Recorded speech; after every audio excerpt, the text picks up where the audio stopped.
오늘 주시는 하나님의 말씀은 구약 성경 사무엘하 12장 7절에서 15절까지의 말씀입니다. 오늘 말씀에 보니까 한 사람이 마주보고 있는 다른 사람을 향하여 당신이 바로 그 사람이다 라고 직설적으로 지적하는 말씀으로 시작을 합니다.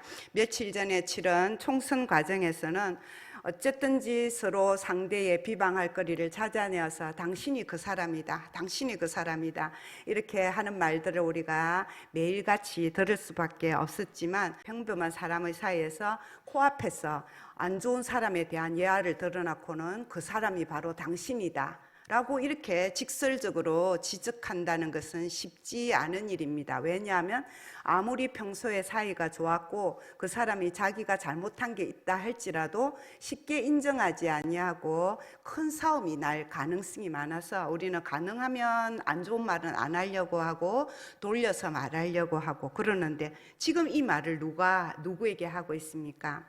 한 선지자, 한낱 제아에 묻혀 살던 선지자 나단이 그 제왕 시대에 이스라엘의 부강한 왕이 된 입장인 다윗 왕을 찾아와서 안 좋은 이야기 실컷 하더니 그 사람이 바로 당신이다 라고 말합니다. 이 나단은 이 말 한마디 때문에 목숨을 잃을 수도 있는 그런 직설적인 지적이었습니다.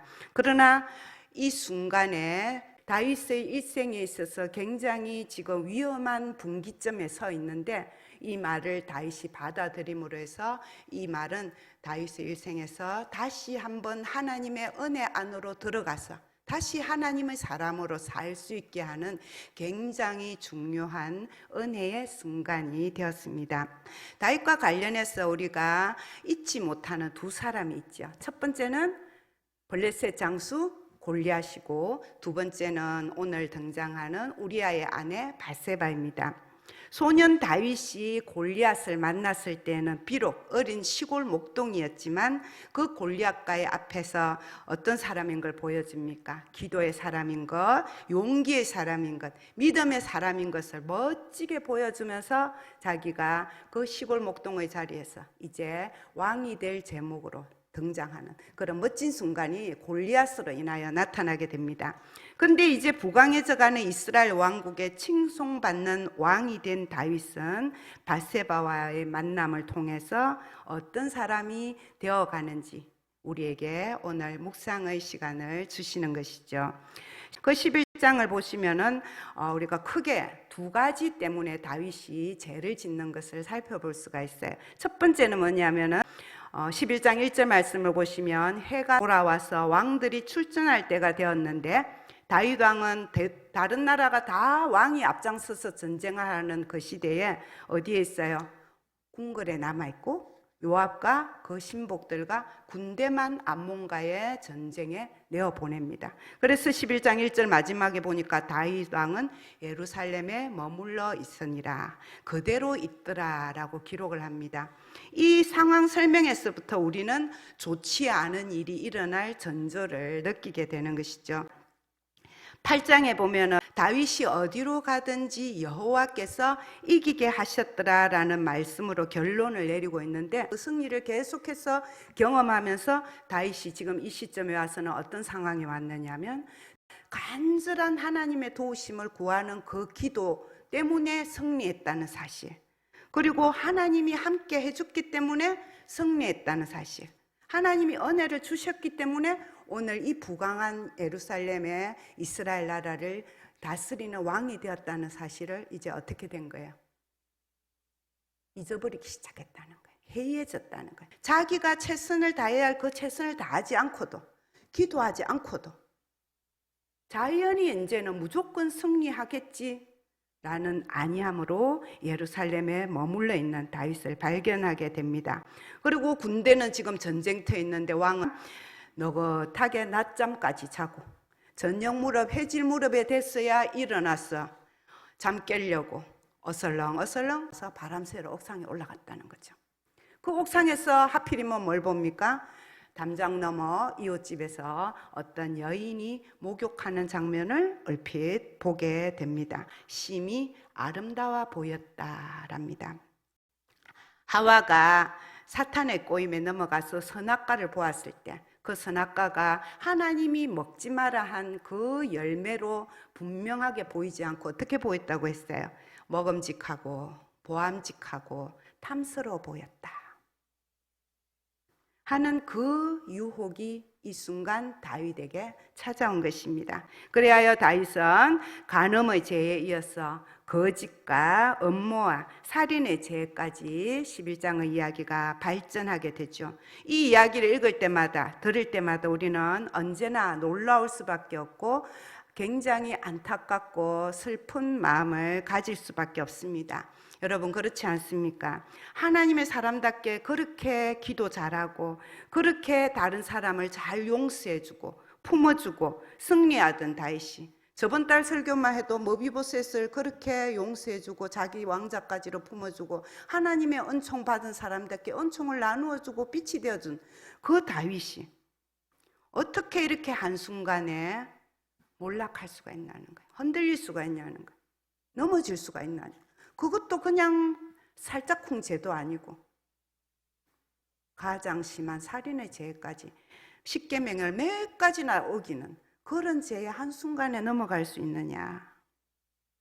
사실 오늘 다윗이 이 죄를 짓기 전에 이미 마음 상태가 변화했었던 것을 우리가 발견해야 합니다. 그동안 다윗의 마인드는 하나님의 마음으로 하나님의 안목으로 자기의 삶과 세상을 바라봤습니다. 그것을 헤세드라고 하죠. 하나님의 마음. 그렇기 때문에 자기가 아무리 들판의 광야에 헤매고 사울의 쫓김을 받아도 그걸 하나님의 눈으로 보니까 불평하지 아니하고 원망하지 아니하고 감사하고 하나님의 인도하심에 자기의 삶을 맡기면서 살아갔습니다. 모든 것이 감사하고 모든 것이 사랑이고 모든 것이 축복이었던 거죠. 근데 이제 이 다윗이 왕이 된 후 얼마의 시간이 지난 이 시점에는 그 하나님의 안목 자체가 그 총기가 흐려진 거예요. 그래서 그 안목이 뭐냐면 일반 사람들이 가지는 에로스의 눈으로 바라보게 되는 거예요. 에로스라는 사랑은 뭐냐면 우리가 정말 가요나 드라마나 영화나 소설을 보면은 한참 좋을 때는 무엇보다도 아름답고 무엇보다도 정말 자기 목숨까지 바칠 수 있는 것 같은 멋진 사랑이 될 수 있지만 실상 세상에서 가장 이기적이고 가장 조건적인 사랑이 에로스의 사랑이에요.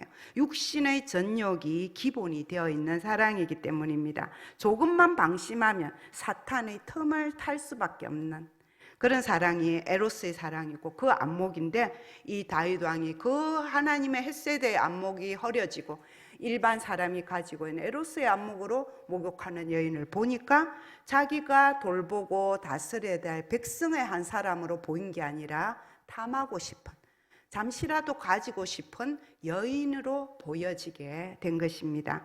게다가 이제 다윗은 권력을 가졌습니다. 사무엘하 11장의 이야기를 읽어보면 보내다, 데려오다라는 동사로 가득 차 있습니다. 왕인 다윗은 먼저 요압을 전쟁터로 보내서 자기 대신 싸우게 합니다. 그리고 이 이웃집 여인을 발견한 다음에는 사람을 보내어서 목욕하던 여인이 누군지 알아보게 합니다. 그 여인이 햇사람 우리아의 아내라는 사실을 알면서도 다시 신하를 보내어서 궁궐로 데려오게 합니다. 그리고 하룻밤을 잔 다음에 돌려보내죠. 바세바가 임신을 하니까 이제 다시 사람을 요압에게 보내어서 우리아를 예루살렘에 돌아오게 합니다. 그리고 우리아를 2번이나 자기 집으로 선물까지 들려서 너희 집에 가서 자라 하고 보냅니다. 근데 그 우리아가 다윗의 명대로 하지 아니하고 우직한 충정으로 집에 들어가지 않으니까 그 다음에는 어떡합니까? 이 우리아를 다시 전쟁터로 보내는데 손에 편지를 들려서 보내죠.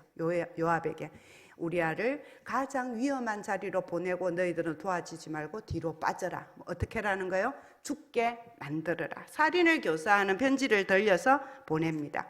결국 죽었다는 소식을 또 요압이 편지로 주고 그 편지를 받고 난 다음에 사람을 다시 바세바의 집에 보내어서 바세바를 데려와서 자기의 아내로 삼습니다. 보내었다, 데려오다, 시키다 이런 단어들로 가득 차 있어요. 뭐를 가졌기 때문이에요? 왕이라는 권력을 가지고 있고, 보통의 왕들은 이런 일을 해도 그 당시 법으로는 아무 문제가 안 됩니다. 왕정 시대는 아무 문제 안 돼요. 다윗은 점점 더 엄밀하게, 점점 더 악한 일을 위하여 자기가 가진 힘, 그 왕의 권력을 두려움 없이 그렇게 부리고 있는 모습을 보게 됩니다. 야고보 사도가 말씀을 합니다. 말씀을 보세요. 욕심이 잉태한 적 죄를 낳고, 죄가 장성한 적 사망을 낳느니라. 모든 죄가 욕심에서 시작되어 자라나고 결국은 사망에 이르게 됨을 경고하고 있습니다. 바울은 어떻게 말씀합니까? 그런즉 선줄로 생각하는 자는 넘어질까 조심하라. 우리가 늘 서 있다고, 바른 삶을 살아간다고 자신하더라도, 다윗 보세요. 성경의 모든 사람 실수 한 번 안 하고 넘어가는 사람, 선줄로 생각하는 사람은 항상 내 주위에 언제든지 사탄이 호시삼탐 노리고 있다는 것을 우리는 기억해야 합니다. 베드로도 말합니다. 건신하라, 깨어라. 너희 대적 마귀가 우는 사자같이 두루다니며 삼킬 자를 찾나니 너희는 믿음을 굳게 하여 저를 대적하라. 우는 사자같이, 배고픈 사자같이 사탄 마귀는 언제든지 우리를 삼키려고 하고 있다. 그것을 대적해야 되는 힘을 가져야 된다. 굳세 믿음을 가져야 된다. 권면합니다. 예수님이 말씀합니다. 시험에 들지 않게 깨어있어 기도하라. 마음에는 원이로되 육신이 약하로다. 우리가 이 약한 사탄 마귀를 대적할 수 있는 힘, 그거는 결국은 우리 자신으로서는 감당할 수 없다는 거예요. 다윗도 넘어지는데, 모세도 실수하는데, 베드로도 여러 번 넘어졌죠. 기도하지 않고는 할 수 없다는 것을, 성령의 힘에 의지하지 않고는 우리가 넘어질 수밖에 없다는 것을 하나님은 말씀을 통해서 계속해서 경고하고, 오늘 다윗의 이야기를 통해서도 다시 한번 저와 여러분에게 경고하고 계시는 것입니다. 다음으로 이 다윗의 이야기에서 우리가 보실 것은, 죄를 지었을 때 하나님께서는 반드시 그 죄를 드러내신다, 심판하시는 하나님이라는 사실입니다. 다윗은 권력으로 명령을 내리고 사람을 보내서 악을 행했고, 그 악이 자기가 볼 때에는 끝난 줄 알았지만 중간중간 그 권력으로도 어쩔 수 없는 상황들이 이야기 속에 보여지죠. 우선 밧세바가 아기를 가집니다. 만약에 아기를 가졌지 않았다면 하룻밤에 간음의 죄로 아무도 모르게 끝났을 거예요. 그러나 하나님은 밧세바가 임신을 하게 함으로써 그 죄의 결과를 다윗의 눈앞에 보게 하시고, 그 다음 죄를 또 은폐하기 위해서 계속 죄를 짓게 되는 상황까지 가게 되고, 결국은 우리가 아까 말씀해 본 대로 이 아기가 죽음으로써 죄의 심판은 죽음인 것을 하나님은 다윗에게 분명히 보여주시죠.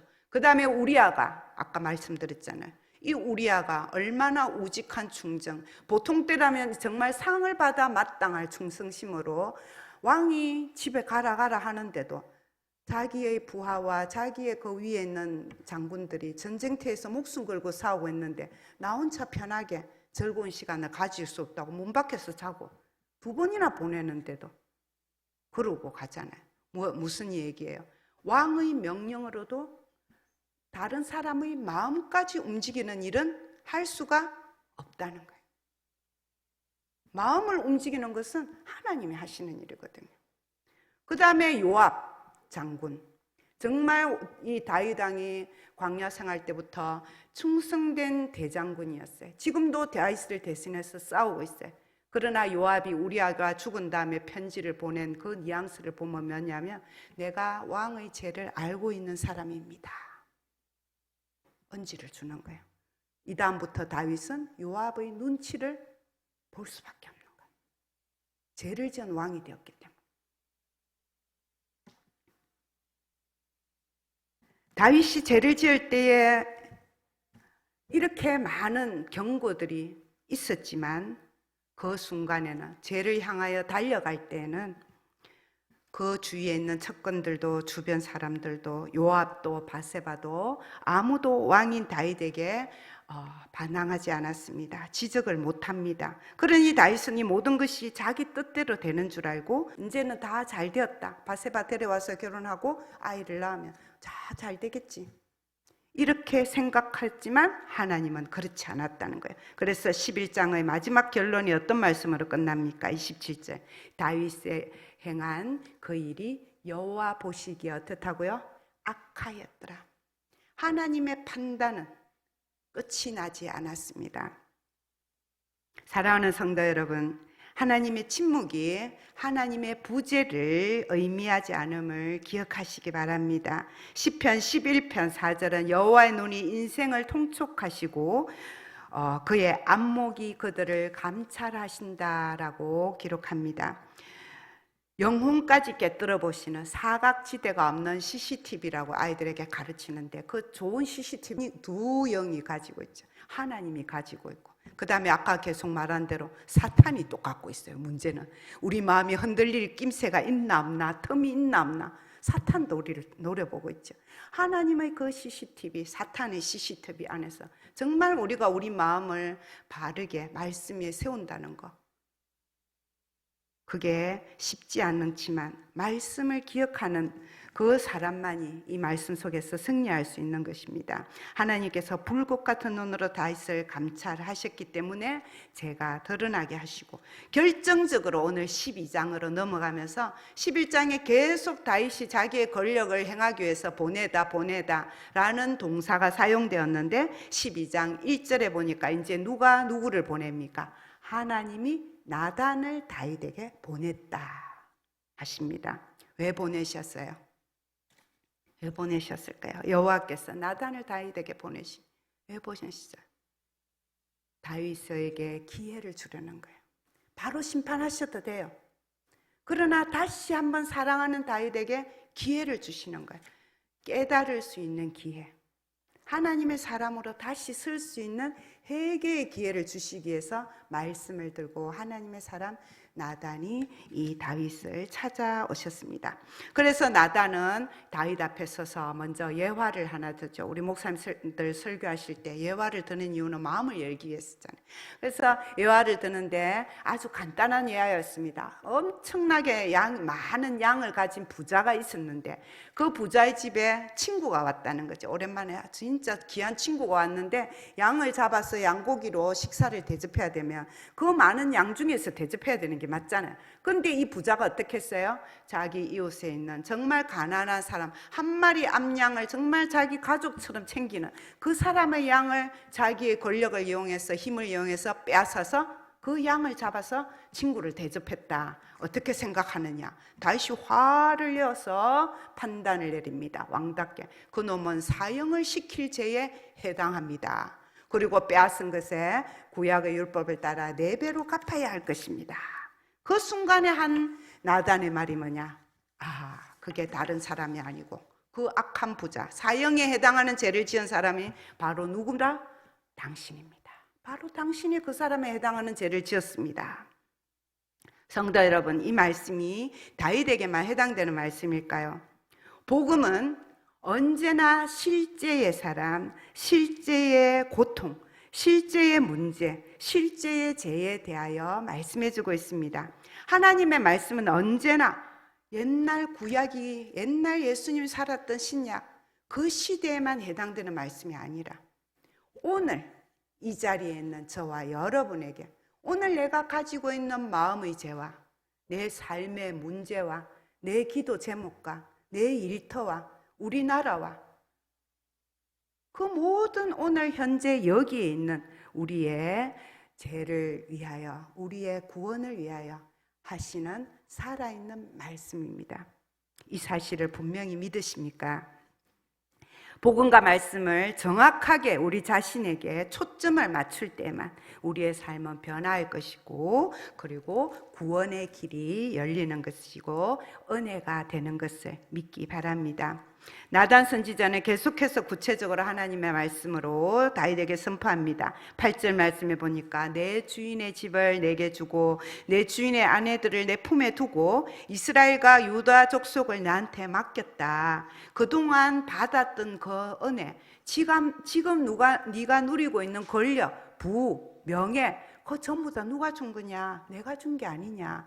혹시 그게 부족했다면 얼마든지 난 너한테 더 줄 수 있다. 나한테 구하면, 필요하면 얼마든지 더 줄 수 있는데 왜 나한테 구하지 아니하고 나를 바라보지 않고 내 안목을 잃어버리고 네가 가진 권력 네 거인 것처럼 네가 가진 그거 만족하지 못하고 또 새로운 욕심, 그것으로 죄를 행했느냐?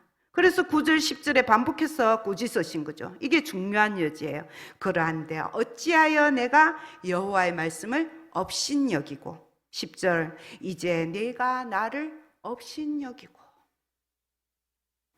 이웃에게 행한 죄, 바세바에게 행한 죄, 우리아에게 행한 죄, 그 모든 것이 사람을 업신여겨서 행했던 죄는데 결국 그게 누구를 업신여기는 죄라는 거예요.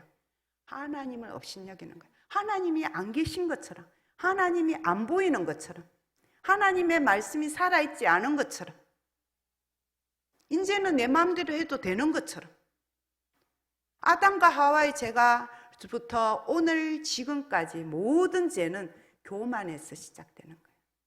하나님이 살아계신 것을 믿지 않는 불신에서 시작되는 거예요. 그것을 다윗이 오늘 보여줬기 때문에 하나님이 꾸짖으시는 것입니다. 그러면서 동시에 다윗을 회복시키시고 하나님이 구원할 기회를 주기 위해서 오늘 말씀으로 찾아오신 겁니다. 당신이 바로 그 사람입니다. 도전했을 때 하나님의 말씀은 살아있고 운동력이 있어서 심령과 골수를 찔러 쪼개는 칼이 된다고 히브리서에 말씀하시죠. 그게 다윗의 심령을 칼로 찔렀습니다. 제대로 찔러서 제대로 수술하게 되죠. 그래서 다윗은 다시금 하나님 앞에 엎드립니다. 제가 죄인입니다. 하나님께 죄를 범했습니다. 제가 죽을 죄인입니다. 마음이 녹아내린 다윗은 시편 51편에서 이 기도로 하나님께 엎드렸습니다. 하나님이여 주의 인자를 따라 내게 은혜를 베푸시며 주의 많은 긍휼을 따라 내 죄악을 지워주소서. 나의 죄악을 맑게 씻으시며 나의 죄를 깨끗이 제하소서. 물은 나는 내 죄가를 아오니 내 죄가 항상 내 앞에 있나이다. 우슬초로 나를 정결하게 하소서. 내가 정하리이다. 나의 죄를 씻어주소서. 내가 눈보다 희리이다. 주의 얼굴을 내 죄에서 돌이키시고 내 모든 죄악을 지워주소서. 하나님이여 내 속에 정한 마음을 창조하시고 내 안에 정직한 영을 새롭게 하소서. 시편 51편은 바로 나단이 선지자로 찾아와서 말씀을 전했을 때 하나님께 드린 기도라고 표제에 정확하게 기록이 됐어요. 구구절절 하나님 잘못했어요. 용서해 주세요. 죄 지었어요. 다시 나를 새롭게 해주세요. 하나님 앞에 엎드렸을 때 우리 하나님도 얼마나 멋있는 하나님인지 절도 안 바뀝니다. 우리 지금의 성경으로 그 고백을 듣자마자 나단 선지자를 통해서 하시는 말씀, 여호와께서 당신의 죄를 사하셨노라.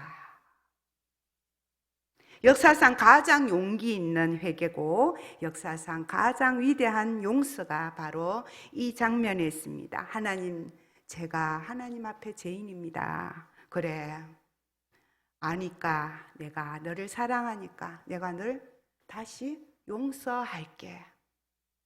이것이 바로 하나님의 놀랍고 크신 은혜입니다. 헤세드라고 하는 단어 계속 말씀드렸잖아요. 하나님을 사랑하는 다윗, 그 사랑하는 아들이 하나님을 업신여기고 범죄했지만, 정말로 죽을 죄를 지었지만 포기하지 않고 찾아오시는 하나님의 사랑이 헤세드였습니다. 돌아온 탕자를 눈이 짓무르도록 기다리시고 돌아오자마자, 회개하자마자 바로 새 옷을 입히시고 반지를 끼워주시고 잔치를 열어주시는 아버지의 사랑이 헤세드였습니다. 다윗의 죄는 결코 작지 않고 또 작게 여겼어도 안 되지만 하나님의 은혜는 그것을 훨씬 넘어서는 큰 사랑이신 것입니다. 죄의 결과로 뒤따르게 될 고통과 괴로움과 죽음과 비탄은 이제 다윗의 남은 생활 동안 칼이 되어서 그 집안을 힘들게 만들고 나라도 힘들게 만들게 될 것이지만 하나님은 다윗을 근본적으로 그 근본적인 죄의 문제를 다시 해결해 주시고 하나님의 사람으로 돌려 세워 주신 것이죠. 도저히 하나님 앞에 설 수 없는 죄인인 우리에게 오늘 주님은 선포하십니다. 내가 너를 양털같이 희게 하리라. 흰눈같이 희게 하리라. 동이 수에서 먼 것 같이 옮겨주리라. 누구를 통했습니까? 오직 예수 그리스도 십자가의 보혈이 우리 앞에 흘러내리기 때문에 우리가 그 피를 믿고 다시금 회개의 자리에 이렇게 예배자의 자리에 엎드렸기 때문에 하나님이 다윗을 용서하시듯이 오늘도 우리의 기도를 우리의 회개를 받아주시고 용서해 주시는 줄로 믿습니다. 이 성전에 올 수 있는 것은 우리가 의인이기 때문이 아니라 하나님이 용서해 주시는 용서받은 죄인이기 때문에 이 자리에 온 줄로 믿습니다. 이제 예수님의 보혈로 값주고 산 하나님의 자녀답게 날마다 하나님의 말씀에 순종하고 그 말씀을 바라보고 하나님의 눈으로 내 삶과 세상을 바라보면서 부활의 그 승리, 성령의 능력으로 살아가는 승리하는 그리스도인 되기를 축원합니다. 기도하겠습니다. 오늘도 다윗의 일생을 통하여 말씀의 검으로 죄인된 다윗을 찔러 쪼개어 회개의 자리에 엎드리게 하신 것처럼 저희들을 다시금 말씀으로 아버지 하나님 회복시켜 주시고 예수 그리스도 십자가 보혈에 의지하는 주님의 자녀로 받아주심에 감사드립니다. 아버지 하나님, 십자가 고난을 통하여 부활의 승리를 선포하신 그 예수님의 영원한 승리의 선포가 저희들의 삶 가운데서 또 한 주간 선포되기를 원합니다. 이 복음의 말씀이 우리 이웃에게 선포되기를 원합니다. 함께하여 주시옵소서. 예수님 이름으로 기도드립니다. 아멘.